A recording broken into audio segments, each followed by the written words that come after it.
Okay, day 85 on the carnivore diet.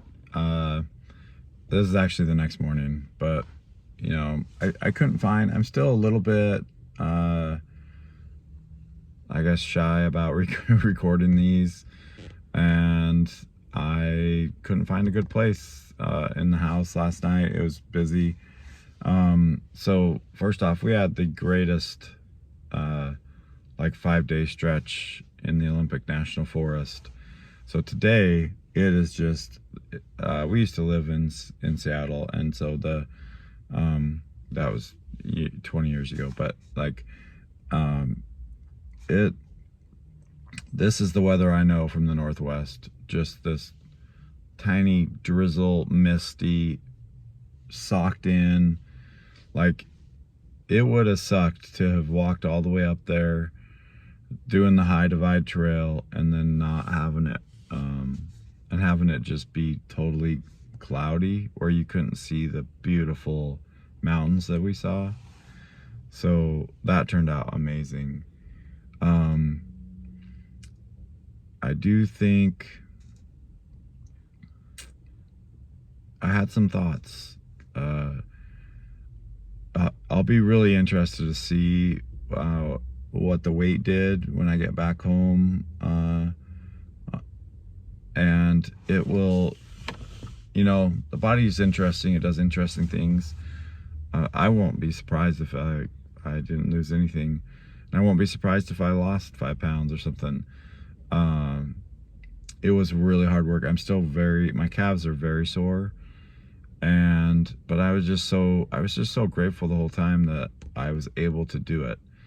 And then as I got towards the end, I started to think about something they would say in CrossFit. And I was always just that fat guy at CrossFit, to be candid. But they would say, use your fitness. And that was usually by like some CrossFit Games athlete. It'd be like, you can use your fitness, and they'd be like surfing or something. But it had me thinking, like, what a rare thing it is, because as we came down, so we're on the High Divide Trail, basically the top of these mountains, in that last day-ish, and then we camped much lower. I'm gonna move so it's just not so busy. Okay, yeah, self-conscious even recording in the Fred Meyer parking lot. Whatever, I'll get over it someday. But I was just picking up some eggs and some butter. We didn't have any more eggs at the family's house we're staying at. But to get back to that, use your fitness thing. Like, if you don't have fitness, you cannot use it. And so as we were coming down, we probably saw a total of, I would say, maybe 30 people up at the very top. Actually, probably less than that, but like in the whole, like, far away 6 miles plus up the mountain, into the wilderness, we probably saw 30, maybe 50 people total, if that. Like, it was basically deserted. But as we came down, so the last day we did the High Divide Trail, it was just gorgeous. We could see across the other mountains, glaciers, like, just these amazing views, mountain meadows with these beautiful flowers. And so I was just really grateful that I had, even at where I am now, which isn't even close to really fit. I mean, I need to be at least another 50 pounds down to the point where I feel like I would be in a really fit place. As far as just long endurance, light, efficient body. But anyway, so we came down, we started seeing more and more people, and then our campground, was still another probably 5-6 miles out from like where we had the car parked. So we camped there. It was great. Beautiful water, which hopefully you'll be able to hear the video that I made with the AirPods in. Hopefully it isolated my voice. I don't know how that'll turn out. But really nice last night. I slept okay. And then we're hiking out. Honestly, my body was pretty at its limit. I would feel my abs, some of my ab muscles would like kind of spasm a little bit or start to cramp. And then my back started freaking out. It was just kind of done with the whole hauling the backpack thing and stuff. So honestly, I was struggling to get out. I was excited to kind of be done at that point. But as we're coming down, as we get to about, I think it's called Soul Duck Falls. There's a parking area. And so we're coming out. Yesterday was Friday, today's Saturday. We're coming out. Obviously it's going to be the weekend. And I had, when we came in on Monday and started Monday morning, or Monday afternoon, I called it Disneyland, like outdoor Disneyland, because there was just cars parked everywhere on the side of the road. The parking lot is super full. There's all these people. So I'm coming out, and I know we're getting closer, because I'm seeing just tons more people, number one. And number two, lots of families with kids. And I tell you, like, everybody is fat, you guys. As you start to get fit, you start to realize, like, holy crap, you are in the vast minority. And so that got me thinking, dang, I'm probably in the, I don't know, probably the top 1% of people who visit the Olympic National Forest, would be my guess. Based on how few we saw in the true backcountry that got to see those things, you need to have fitness to be able to do it. And all they can do is get out of their car, hobble up the half mile to see some little waterfall.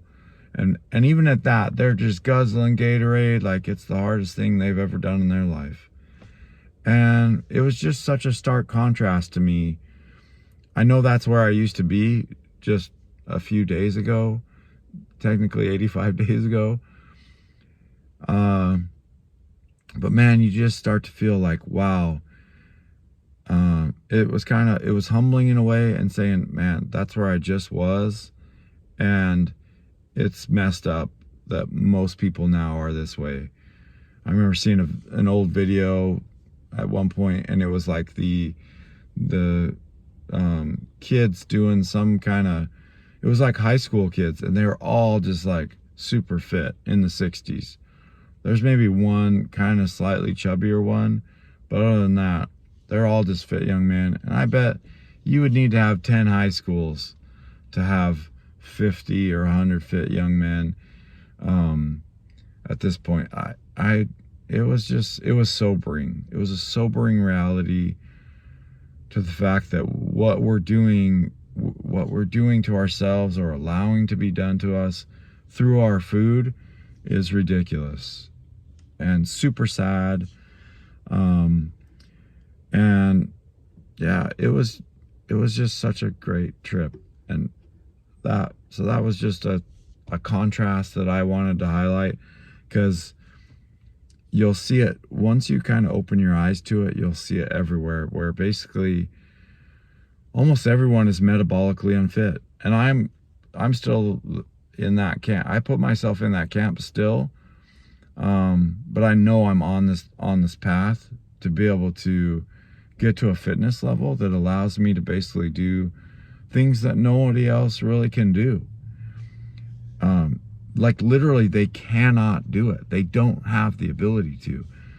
The vast majority of those people I saw going up there, there's just no way they could do it. They could strap on the heavy pack and go hike around up there. And it was just, yeah, that's it. Like, I hope it opens your eyes. I hope you can start looking around and just seeing, like, how many people do you think could take a five days hike 30-ish miles, maybe more. I don't know if it was more or less, but it was hard, really technical. And just look around the grocery store and say, how many people could you pick that could be able to do that? And then maybe pick something in your life that you want to be able to do, to have the fitness to do, and it can be part of your inspiration. But it just struck me so hard. It's still just in my mind a lot. And today I did celebrate a little bit. Yesterday we got off the mountain. We went to this amazing restaurant in Port Angeles. No, I can't remember the name, so I can't even give them a shout out. Maybe I'll remember tomorrow. Wasn't thinking too clearly at that point, but just a great homegrown place. Some of the other the aunts, my sister-in-law and my nieces and nephews, they got different things, biscuits and gravy. Looked really good. My sister-in-law got a French toast, which the French toast looked amazing actually, but with the fried chicken in between. I ended up probably going a little overboard actually my wife ordered for me, so I didn't even really know what I was getting. But she was like, hey, one of our people, they just eat meat, so what do you got for meat? And they were like, oh, we do our sausage in-house. And so I had their sausage, which was really, really good. A little on the sweet side. I could tell maybe there was probably a lot of sugar in there. I don't even know. It tasted a little sweet, but it was great. 2 slices of bacon, which is probably the best bacon I've ever had. It was like this nice thick cut, but perfectly cooked. Crispy, but not burnt.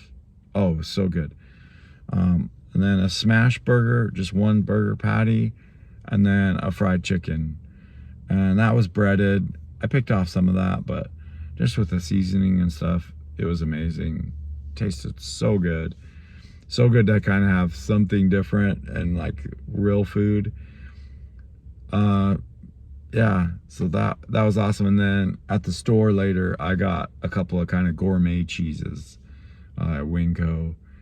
And so trying those out, and those were really good.